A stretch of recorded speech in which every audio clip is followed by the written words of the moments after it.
masalah, kalau lebih hormat sama kiai sing Joko Murah lebih hormat. Saya tidak usah ganggu saya, tidak usah ngatur-ngatur saya. Karena nuruti umat ngoten, sak jenengan Gus pantas saya mboten ngeten. Sing kiai aku tak kowe. Akhirnya nyaman kalau teng pasar sering wonten tiyang melarat. Sowan tak kok Gus kula kepen anak kula mondok tak ditimno jenengan yo.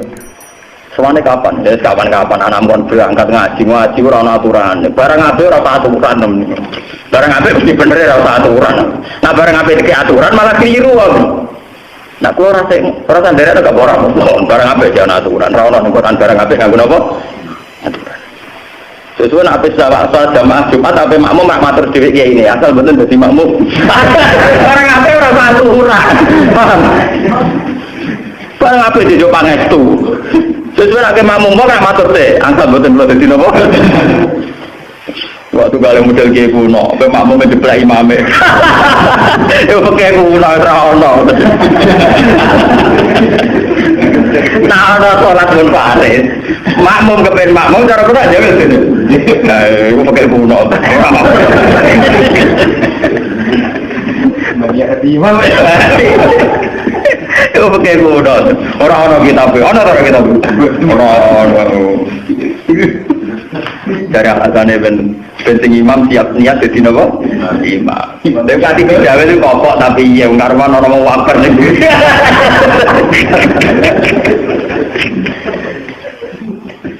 Buat ini kalau cerita, jadi ini ben baru guys sebelum Muharram. Ini kalau Syiah sekarang itu ada upacara penyakitan apa? Kita cukup hormat Said Husain lewat betapa beliau itu teguh terhadap kebenaran sampai mempertaruhkan apa? Misalnya ganti Said Hasan karena yang diikuti kiai di Indonesia Said Hasan. Termasuk Syekh Qadir Jilani itu sampainya ke Nabi lewat sinten Hasan, lewat sinten. Memang jarang habaib yang lewat Hasan itu jarang. Tapi termasuk Said Muhammad Mekah itu kan Al-Maliki Al-Hasan itu termasuk Al-Hasan. Syekh Qadir termasuk Al-Hasan. Secara umum, secara gen, kalau Al-Hasan itu jarang yang kontroversial, jarang yang ngambil sikap keras. Kalau orang-orang Syiah di Iran, itu rata-rata Al-Husaini. Makanya para habaib sing Al-Husaini rata-rata punya kecenderungan begitu, karena memang darahnya Husain itu begitu. Cuma putrane Sayyid Husain non-politik, ini Sayyid Ali Zainal Abidin. Terus gak ada putra Sayyid Bakir, gak ada putra Sayyid Ja'far. Mengenai nanti tiba misal Zainil Abidin Ali wabnil Bakiri khairi wali. Jadi pada Sayyid pada kanji Nabi Fatimah, yes, Sayyid Husain, terus Sayyid Bakir, Sayyid Sinten Ja'far, terus Ali Al-Quraidi dari Muhajir Ilawo terus sampai sekarang. Kalau sampai ini kata Singapura. Di Krono ini komunitas sahabat, para hafiz alim sing riyen ngaji kula. Misalnya teng Yaman ngaji teng Sayyid Umar Hafid. Itu riyen pas latihan ngaji fikih, ngaji syarah kalian. Jadi alhamdulillah sempat mandu beberapa habaib. Sahabat itu paling seneng nak ngaji wong Quran. Karena darahnya sama. Karena Nabi yang diulang-ulang zaman Sugeng yang saya tinggalkan berdua, Quran dan keluarga. Bagian kedua Al-Quran wa itroti. Itroti apa? Apalagi sekarang Indonesia dapat berkah besar karena Habib yang top sekarang di Mekah itu kelahiran Bogor, yaitu Habib Zaid bin Semit. Habib Zaid bin Semit. Dan beliau kebetulan ahli Quran, jadi beliau itu merumat santri-santri Indonesia yang tahfidzul Quran. Manggonnya awal Masjid Kuba, jadi sekitar beberapa meter saja.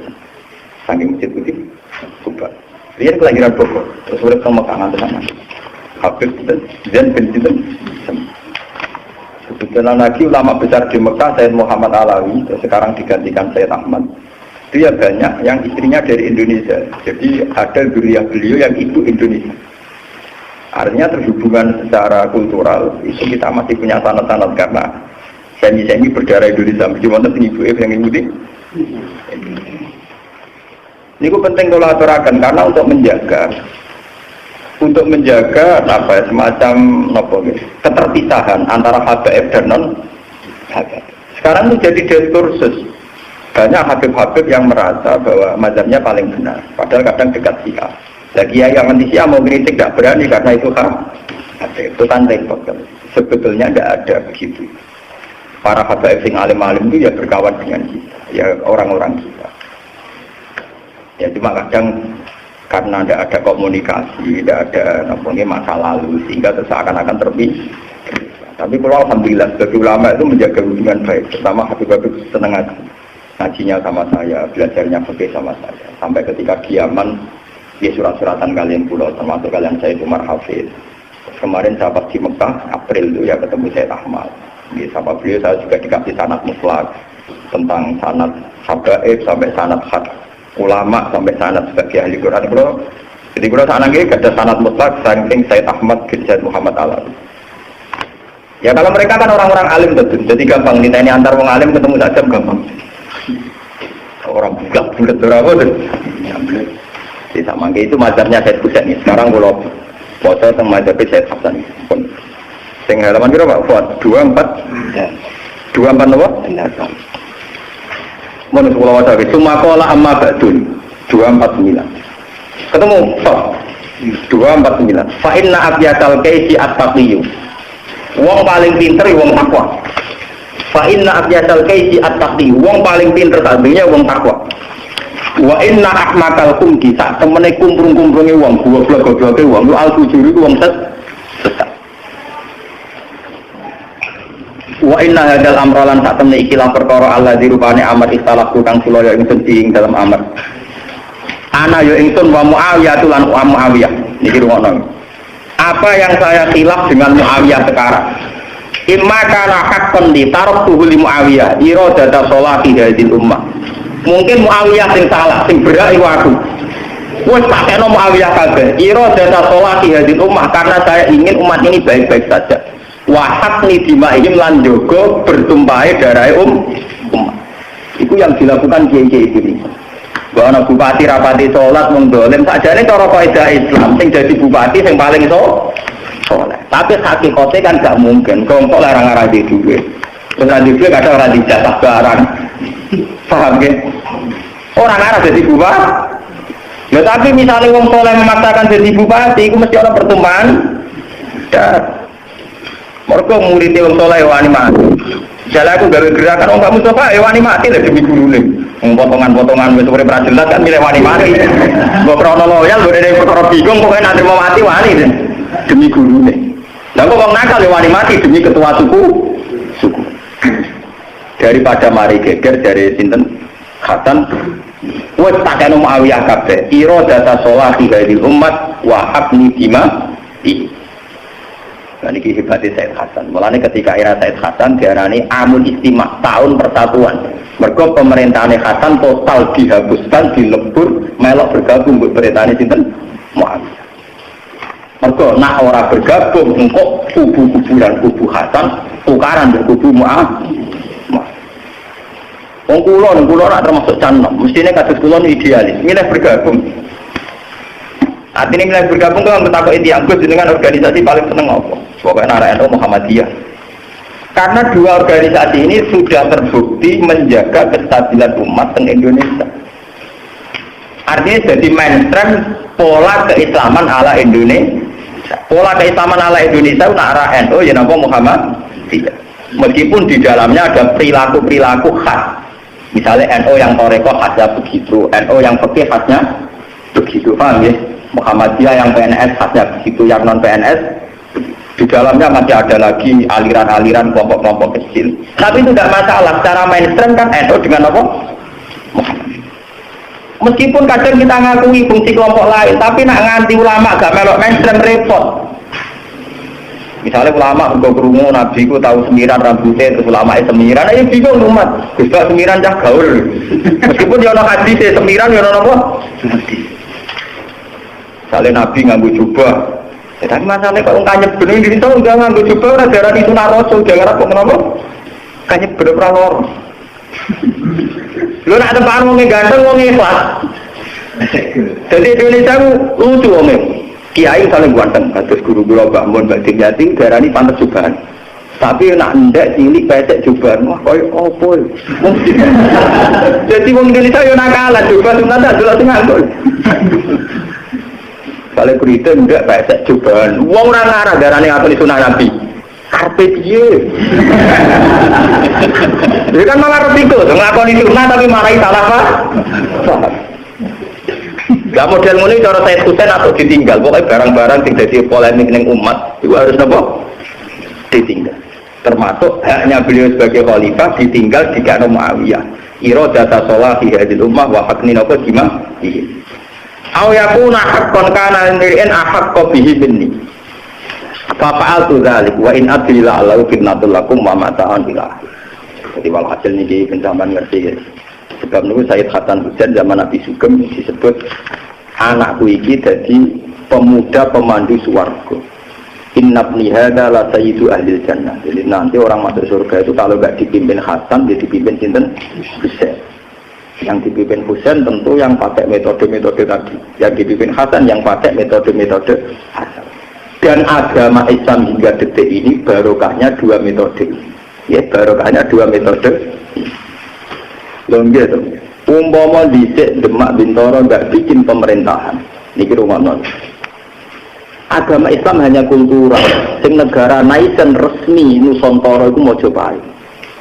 Kula baleni malih. Wali Songo iku wong-wong zuhud, niki mumpung tahun Muharram nggih. Wali Songo iku wong-wong zuhud gak pedulyan, jumlahe songo pisan. Ketika beliau-beliau sepuh malah mutusna bikin negara disebut Demak Bintoro dirajani Raden Fatah. Logikanya jelas. Akhirnya perang dipimpin Kalijogo, mergo mesti Majapahit gak terima ada raja di dalam kerajaannya. Akhirnya diperangi sinten Mojo. Tapi logikanya jelas. Umpama pasti Wali Songo gak gawe negara sing darani Demak Bintoro. Islam hanya kultural. Negara resmi mau Mojopahit. Mojopahit iso gawe hukum sepihak anak agama Islam subversif utawa melanggar undang karena negara lah sing berhak bikin udah. Jadi gak bikin negara itu juga resiko. Iya, saya ingin tidak Wali Songo, mungkin karismanya beliau menjadikan umat loyalis 100%. Nah, Wali Songo mati, terus ono undang-undang Mojopahit bahwa agama Islam adalah ilegal atau subversif. Selesai, diringkul, jadi buronan. Tapi gara-gara Wali Songo bikin negara, memang resikonya akhirnya perang dengan Majapahit. Berdiri sendiri. Lala kesannya Allah menang, Mojopahit yang kalah. Meskipun resiko bikin negara ya gitu, artinya ada konflik internal, ada penangsang, ada temangsang, ada Islam Yogyo, baru kain musuh Aryo nopo, penangsang ketumpak kepler, kepler, kono.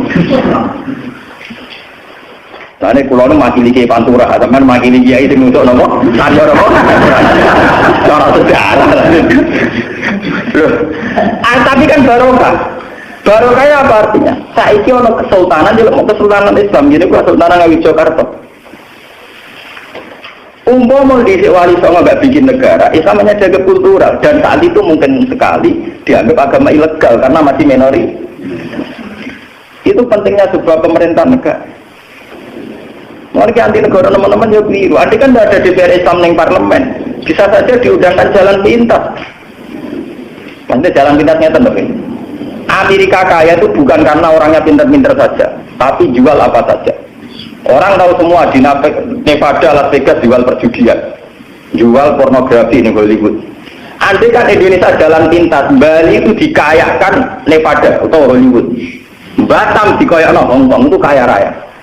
Walai adol sempak kondom, pornografi didol di kabeh tetap suka. Lalu ngadol tasbih atau pornografi laris dia. Artinya apa? Karena DPR Islam itu Indonesia orang nyelesaikan ekonomi lewat jalan pintas. Misalnya rumusnya daripada kita susah-susah bawa Bali dikayakan Hongkong, Batam dikayakan Hollywood. Amerika rasukin piye?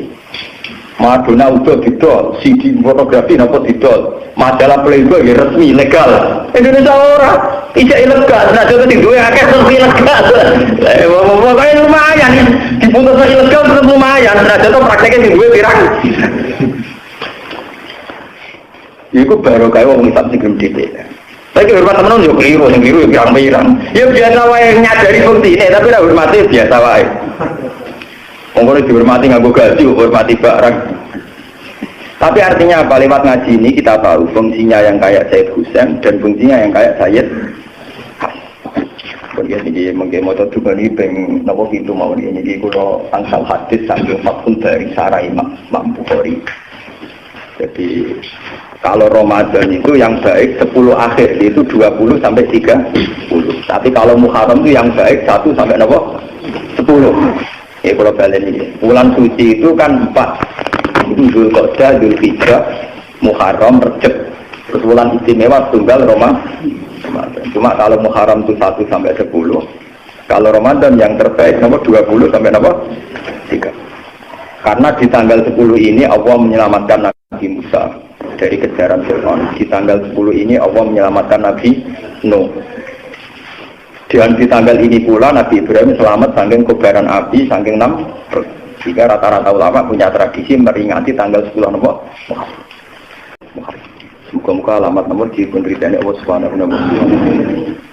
Bismillahirrahmanirrahim. Subhanallah min al-mizan wa muntahal ilmi wa mablaghur ridha wa zinatul arsh. Walhamdulillahi min al-mizan wa muntahal ilmi wa mablaghur ridha wa zinatul arsh. Wallahu akbar min al-mizan wa muntahal ilmi wa mablaghur ridha wa zinatul arsh. La malja wa la manja min Allah ilaihi subhanallah adada syaf'i wal watar wa adada kalimatillahi ta'ala kulliha walhamdulillahi adada syaf'i wal watar wa adada kalimatillahi ta'ala kulliha والله أكبر عدد الشرع والوتر وعدد كلمات الله تعالى كلها أسألك السلامة برحمتك يا أرحم الراحمين ولا حول ولا قوة إلا بالله العلي العظيم وصلى الله على سيدنا محمد وعلى آله وصحبه أجمعين والحمد لله رب العالمين.